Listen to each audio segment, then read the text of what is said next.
Perkenalkan, kami dari kelompok 1. Nama saya Muhammad Kevin.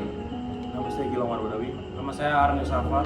Nama saya Muhammad Ali Ferdiansyah. Nama saya Kaila Ruskairun Nisa. Nama saya Arimat Farhan. Dan di sini kami akan mempresentasikan UAS mata kuliah hak kekayaan intelektual dengan mempresentasikan tentang hak cipta.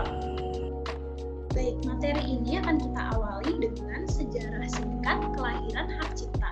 Hak cipta diperkirakan terlahir di Inggris pada awal abad ke-17 dan di Prancis pada akhir abad ke-17.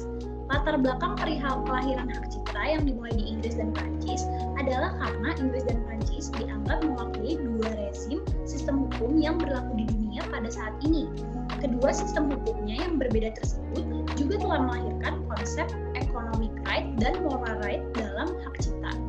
Kelahiran hak cipta dari kedua negara tersebut menunjukkan bahwa negara common law pada umumnya lebih mengedepankan aspek hak ekonomi atau economic right dari suatu ciptaan daripada hak perorangan atau personal right dari pencipta sebagaimana dipraktikkan di negara civil law yang telah melahirkan hak moral atau moral right. Berikut adalah sejarah singkat lahirnya konsep economic right dan moral right di Inggris dan juga Prancis.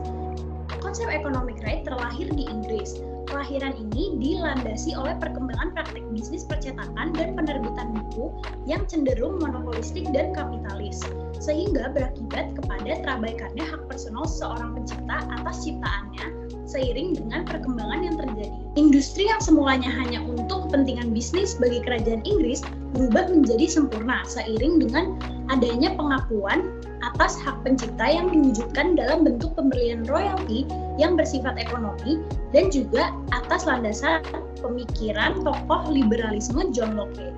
Sedangkan lahirnya konsep moral right yang ada di Prancis diawali dengan Prancis yang mengenal konsep hak cipta sejak awal. Konsep hak cipta di Prancis berbeda dengan di Inggris, di mana hak cipta ini ditempatkan kepada suatu ciptaan sebagai work of mind seseorang yang merupakan hasil dari intelektual manusia. Oleh karena itu, suatu ciptaan tidak terpisahkan dari personality pencipta dan memiliki hak yang akan selalu melekat selamanya kepada pencipta meskipun ciptaan tersebut dialihkan pada pihak lain. Konsep ini berlandaskan pada pemikiran George Hegel yang pada saat itu di Prancis berpendirian bahwa identitas diri atau self-identity manusia terpancar dari karya atau ciptaannya. Baik, untuk materi selanjutnya adalah pengertian hak cipta. Hak cipta dalam hak kekayaan intelektual di Indonesia mengacu kepada hak eksklusif yang diberikan kepada pencipta atau pemegang hak cipta atas karya yang dihasilkan secara asli dalam bidang ilmu pengetahuan, seni, dan sastra. Hak cipta ini melindungi ekspresi kreatif dari penggunaan yang tidak sah oleh pihak lain. Sementara untuk dasar hukum hak cipta di Indonesia tercantum di dalam Undang-Undang Nomor 28 Tahun 2014 tentang hak cipta.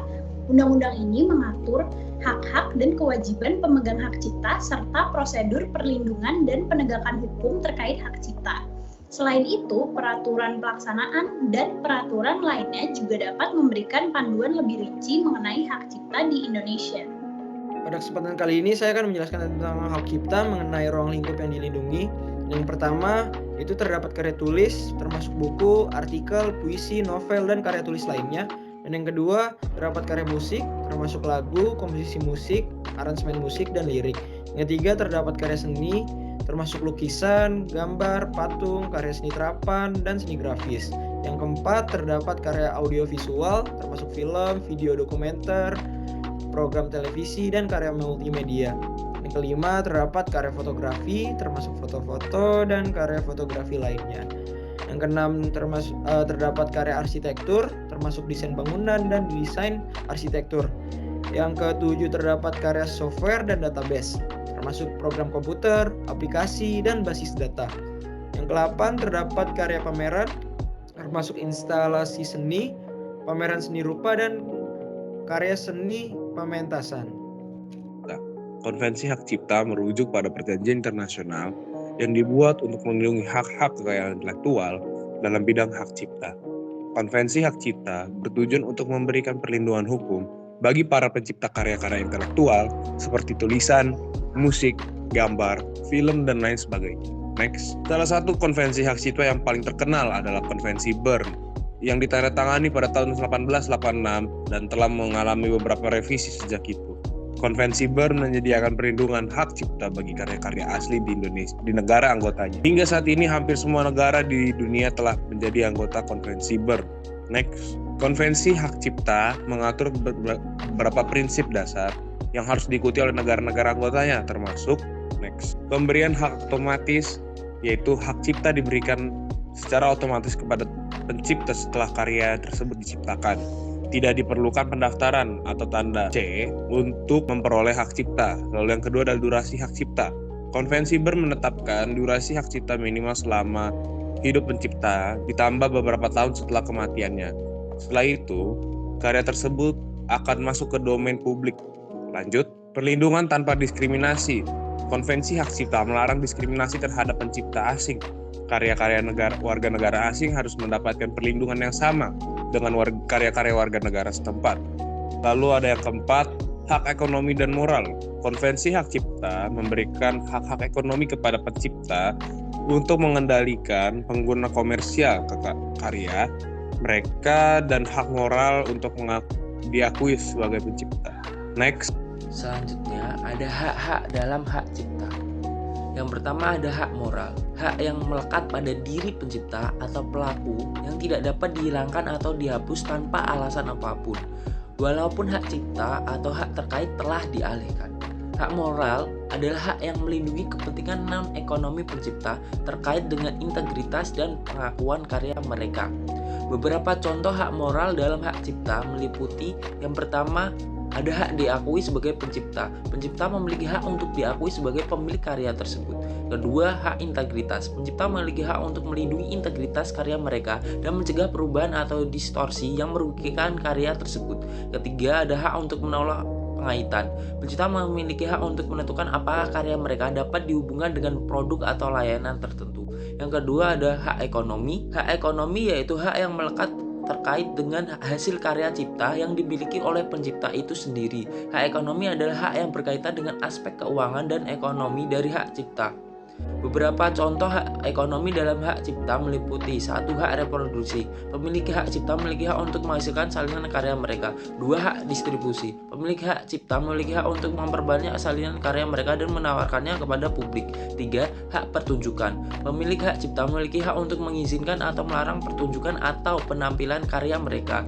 4. Hak publikasi. Pemilik hak cipta memiliki hak untuk mengontrol kapan dan bagaimana karya mereka diungkapkan kepada publik. Kelima, hak adaptasi. Pemilik hak cipta memiliki hak untuk mengubah atau mengadaptasi karya mereka menjadi bentuk lain. Pendaftaran hak cipta.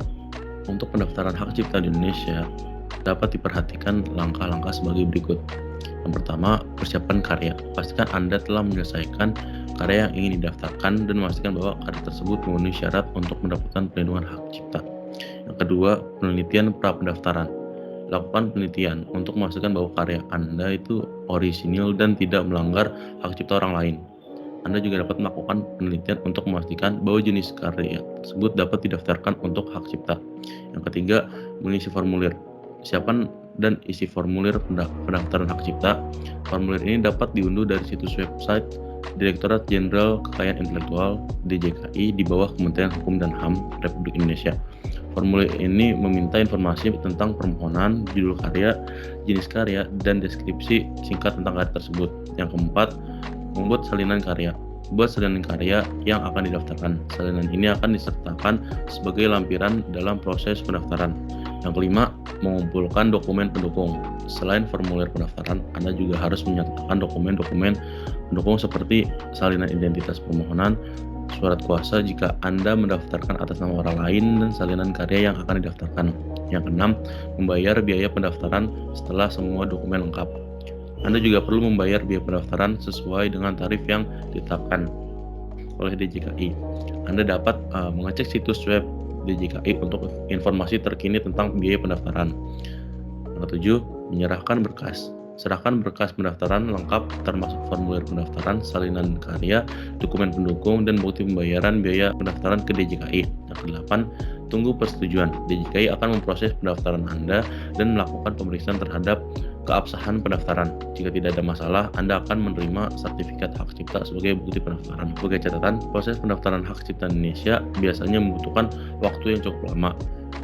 Setelah pendaftaran diajukan, perlu bersabar menunggu hingga prosesnya selesai dan mendapatkan sertifikat hak cipta. Materi berikutnya adalah pengalihan hak cipta yang dijelaskan dalam Undang-Undang Nomor 28 Tahun 2014 tentang hak cipta, pengalihan hak ekonomi pada pasal 16 ayat 1 sampai 4 yang akan dijelaskan pada slide berikutnya. Penjelasan pasal 16 ayat 2 yang dimaksud dengan dapat beralih atau dialihkan hanya hak ekonomi, sedangkan hak moral tetap melekat pada diri pencipta. Pengalihan hak cipta harus dilakukan secara jelas dan tertulis, baik dengan atau tanpa akta notaris. Penjelasan pasal 16 ayat 2 huruf F yang dimaksud dengan sebab lain yang dibenarkan sesuai dengan ketentuan peraturan perundang-undangan, antara lain pengalihan yang disebabkan oleh putusan pengadilan yang telah memperoleh kekuatan hukum tetap, merger, akuisisi, atau pembubaran perusahaan atau badan hukum di mana terjadi penggabungan atau pemisahan aset perusahaan. Yang disebut dengan benda atau barang adalah sesuatu yang dapat dimiliki oleh manusia pada umumnya. Benda ada dua macam, yaitu benda bergerak dan benda tidak bergerak. Kemudian materi selanjutnya pembatalan hak cipta. Untuk membatalkan hak cipta di Indonesia terdapat prosedur hukum yang ditetapkan oleh Undang-Undang Hak Cipta Nomor 8 Tahun 2014 dalam pasal 74 ayat 1 huruf C dan pasal 98 ayat 1.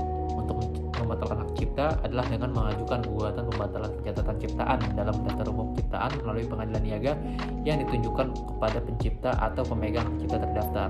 Akan tetapi, sebaiknya Anda terlebih dahulu memberikan surat peringatan kepada pendaftar hak cipta supaya menyerahkan hak cipta tersebut kepada Anda, sehingga Anda tidak perlu mengajukan gugatan kepada pengadilan niaga.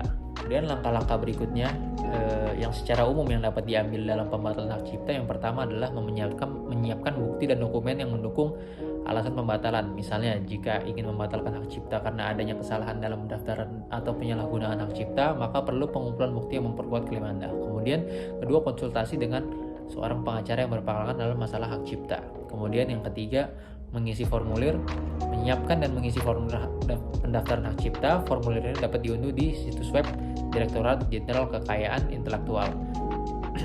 Kemudian yang keempat, membuat salinan karya.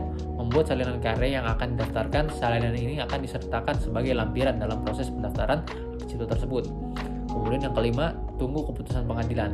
Pengadilan akan mempertimbangkan argumen dan bukti yang disampaikan dalam persidangan untuk membuat keputusan apakah hak cipta dapat dibatalkan. Selanjutnya, saya akan menjelaskan terkait kriteria pelanggaran hak cipta, yaitu hak kekayaan intelektual yang melindungi hak cipta, yang memberikan hak eksklusif kepada pemiliknya untuk menggunakan karya-karya yang dilindungi secara sah. Nah, saya ingin menjelaskan beberapa kriteria pelanggaran hak cipta yang pada umumnya. Nah, yang pertama itu terdapat pelanggaran hak eksklusif, yaitu mencakup tindakan seperti menyalin, mendistribusikan, atau menampilkan karya yang dilindungi hak cipta tanpa izin pemilik hak cipta. Nah, yang kedua itu ada keberadaan hak cipta, yaitu pelanggaran hak cipta yang terjadi jika tindakan yang dilakukan melibatkan penggunaan karya yang dilindungi hak cipta tanpa izin dari pemilik hak cipta. Untuk menegakkan hak cipta, penting untuk memastikan bahwa karya tersebut memenuhi syarat untuk perlindungan hak cipta dan hak cipta tersebut masih berlaku. Dan yang ketiga itu ada tindakan tanpa izin. Itu pelanggaran hak cipta terjadi ketika seseorang melakukan tindakan seperti menyalin, mendistribusikan, menampilkan, atau mengubah karya yang dilindungi hak cipta tanpa izin dari pemilik hak cipta. Hal ini melanggar hak eksklusif dimiliki oleh pemilik hak cipta. Yang keempat itu ada terdapat keabsahan dan pemenuhan persyaratan. Yaitu pelanggaran hak cipta juga dapat terjadi jika tindakan yang dilakukan melanggar persyaratan keabsahan hak cipta yang ditetapkan dalam Undang-Undang Hak Cipta.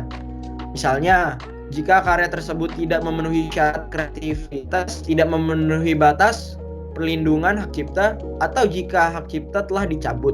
Sekian video presentasi dari kami. Kurang lebihnya mohon maaf dan terima kasih.